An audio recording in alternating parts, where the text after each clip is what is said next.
Howdy. Basically, this is going to be me talking about Town of Salem. And, yeah. Town of Salem is a deception game that is kind of. It'd be unfair to compare it to Among Us because of how different the games work. With Among Us, you can move around, do tasks. If you're the imposter, you can kill people in certain parts of the map. But when you're in Town of Salem, the game is entirely linear and works completely around the people in the game. I mean, it's a deception game, so of course the people have a major effect. So basically, how it works is each night, at the start of the game, you're given a role, and usually that role can be used at night. There are some rules that apply during the day, like the jailer, for example, has to choose someone to jail during the day, and then they haul that person off to jail in the night, and then talk to that person or execute that person if they are believed to be a villain. There can there are five main factions when you get down to it. You could technically the neutrals aren't a faction, but I just kind of consider them. I just lump them in there because for simplicity. You have the town, the mafia, the coven, the neutrals, and the vampires.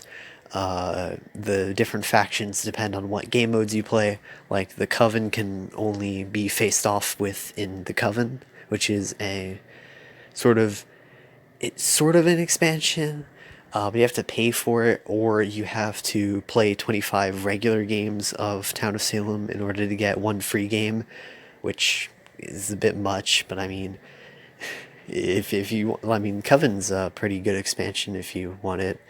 I usually just stick normal, like the gameplay you're seeing before you is in just a classic game of it, because I didn't really want a ranked game, because why would I record a ranked game, and I didn't want ranked practice because I just didn't feel like playing ranked practice, so I just went with the standard experience.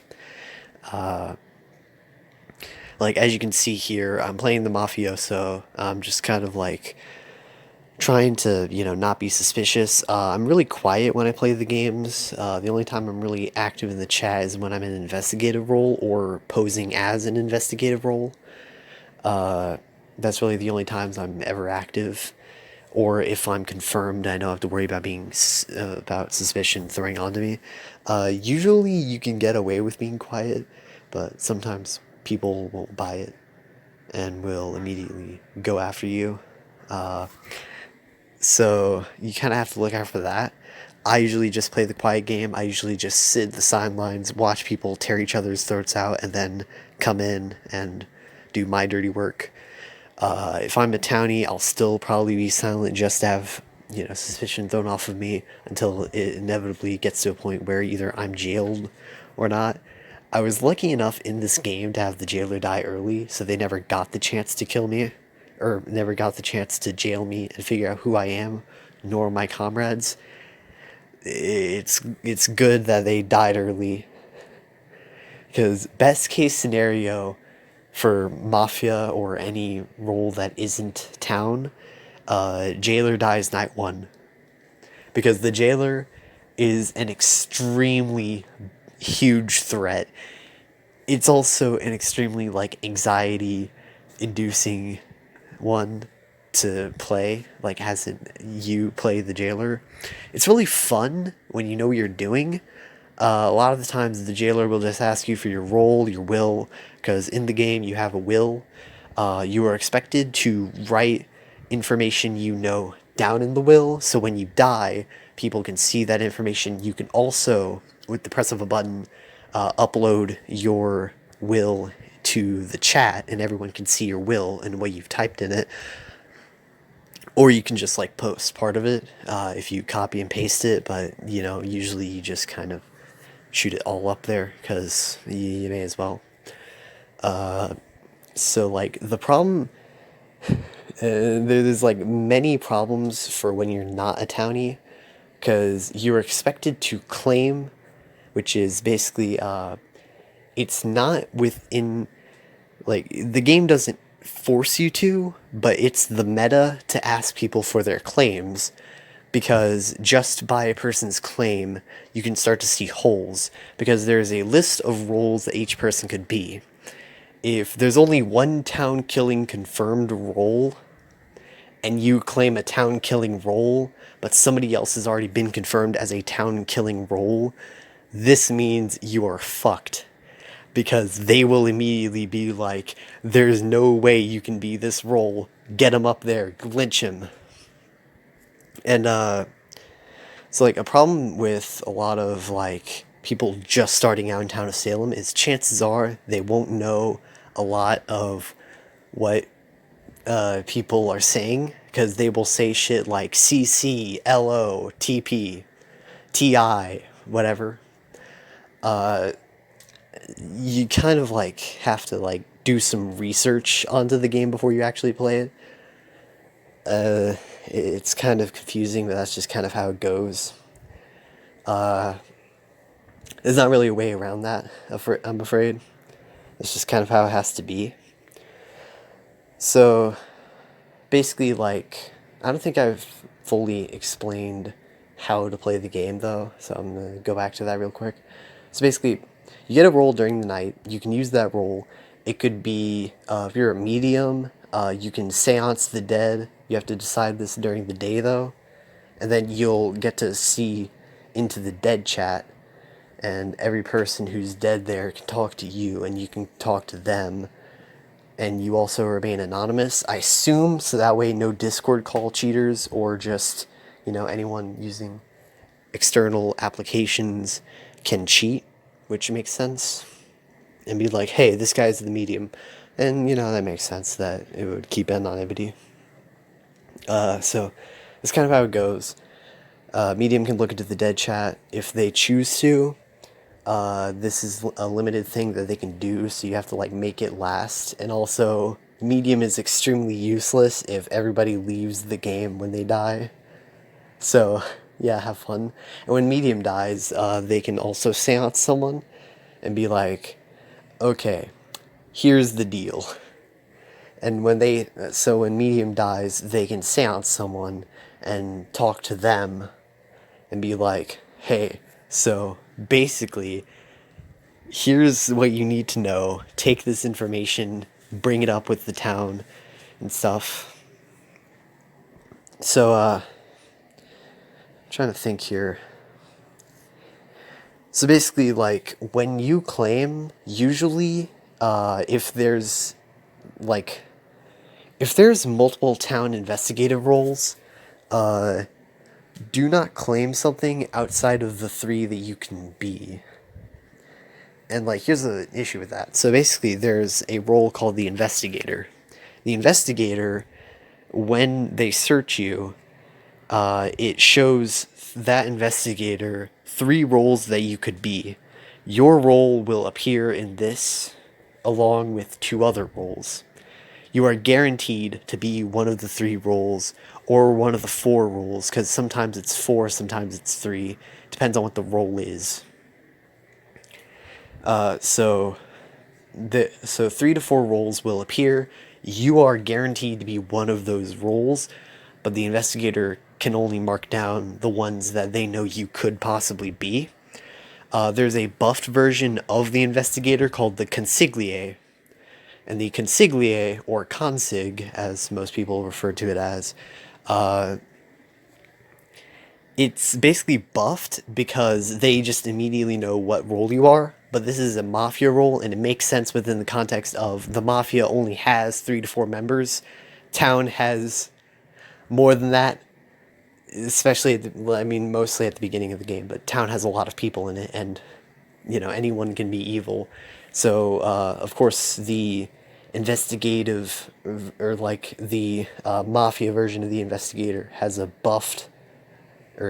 buffed version of the investigator. So that makes sense. There's also the witch, which has a I just said witch after I said witch. Whatever. So basically, the witch has a special property that they can win with the mafia, So a lot of times you need to look out for who's whispering to who and at what times they're whispering to each other. Because I actually got cucked because of this one time. So basically, the witch can win with the mafia. So, best case scenario, night one, the witch figures out who a mafia member is and then gets into contact them immediately.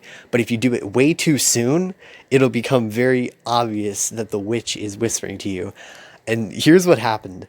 I was the godfather and I got witched. And I was like, okay, so the witch is going to contact me tomorrow.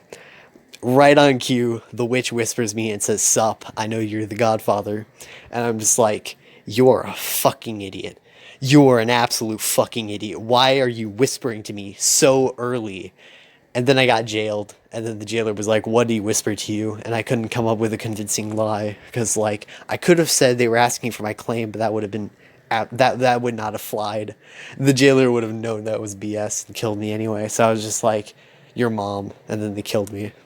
Because that's usually like my response if somebody asks me a question. I'll just be like, "Your mom," not because it's funny. Well, I kind of find it funny. It's just like a running joke I do. Because like if I can't think of anything, I'm just gonna say your mom, especially if I just throw in the towel. Because like there was no way I could have gotten out of that situation. The jailer would have executed me no matter what. Like it was a real gotcha moment for the jailer. And everyone agreed that the witch is the one who was at fault for whispering to me so early. Because usually because like, it was the first message that popped up during the day. The first person who died that night didn't even get revealed before I fucking, before I got messaged by the witch. And that like goes to show you need to space out your messages to the point where it doesn't look sus, because the moment that sort of situation happens, you're fucked, especially if the jailer's alive, because everyone will fucking know. Absolutely everyone will know that you are a mafia and that the witch was the one contacting you. I'm surprised he didn't like, go for the witch first, but I mean, I guess it makes sense they'd also go for me. The jailer could have gone for either one. We would have died no matter what.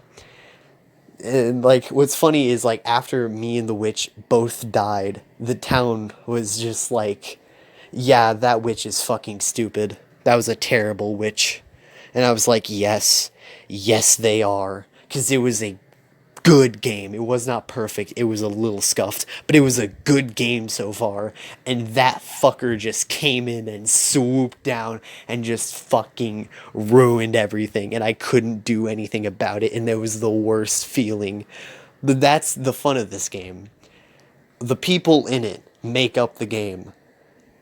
The roles, the factions, how the game works is just that, just the gameplay. What really makes the game is the people you play with, because sometimes the town are a bunch of sheep and just vote up whoever anyone says is sus. Sometimes the town is actually intelligent, even though that's a rarity these days, and figures out, hey, this person cannot be what they claimed. This person is just blatantly lying. This person is just kind of, quiet, so I think that's a little sus. And, that works out.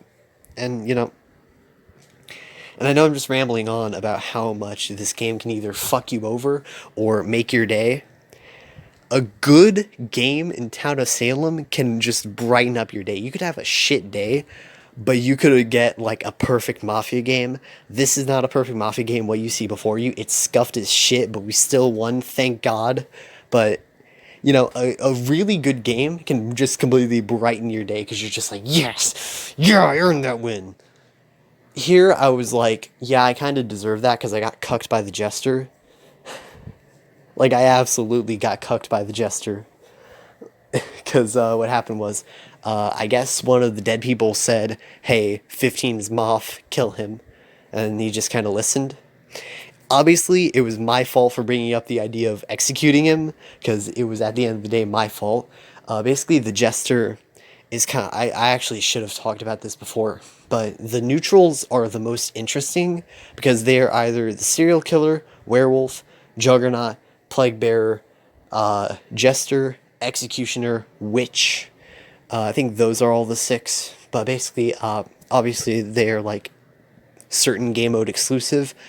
Jester and Executioner can appear in any game, really, unless that game is sort of specified more towards something else. But yeah, Jester is kind of like the, oh, you better look out, that might be a Jester. Because the Jester wants to be executed. They want to be lynched in front of all the town, and they want people to guilty them. And if the Jester is successfully guiltied and executed, then the Jester wins the game. No matter what, Jester wins.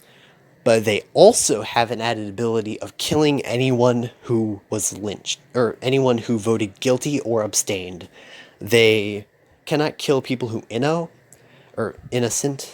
If you vote innocent, it's called innoing, or guiltying, whatever. Because they use a lot of words, because you have to type fast. Because this is a game all about typing.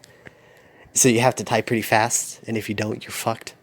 So they come up with a lot of like short ways that even the slow typers like myself can, say words quickly. So yeah, the Jester is definitely one of the more interesting things. The Executioner also throws a wrench into things, because the Executioner is the opposite of the Jester.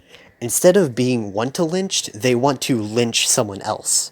And if that target dies, then the Executioner becomes the Jester. And so you can have a 2-Jester game because someone early in the game died and they happened to be the target of the Executioner.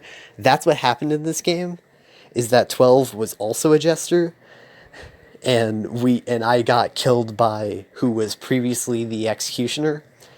Or at least I think they were the Executioner and then turned into Jester. Because, I mean, I'm not really sure. It was either one or the other, but I got killed by one of the Jesters. And that can also lead to interesting things, because you're either like, okay, so basically either this guy who's like pushing this guy is an Executioner, or, this guy is a Jester because they are, acting like one. Here's the thing though, like the Jester can do blatantly, like, Jester's really interesting because you want to be lynched. You are trying to get people to kill you, and you, best case scenario, want everyone to guilty you. Because you want as many targets as possible, so you have more options available. And that's really interesting. Literally, this is just me rambling about this game. I'm going to really quickly say, it's $5 on Steam. If you have an account previously, you can still play the web browser version. That's what I use, because I don't have the Steam version, because the Steam version is $5, and I don't have $5. Well, I do, but I'm saving it for Hades. I'm waiting for more money so I can buy Hades, because Hades is a really fun game, and I'm not going to pay $5 for a game that I already have if I don't have to. If I had to say, if you want to dip your toes into the game before you buy it, there's this really cool guy named Pipetron. I'll leave a link to his channel in the description. Really great guy, really chill. His newer videos have lately been sort of letting new people who aren't familiar with the game in on the different terms used in the game. His older videos don't do that, but you could still sort of understand.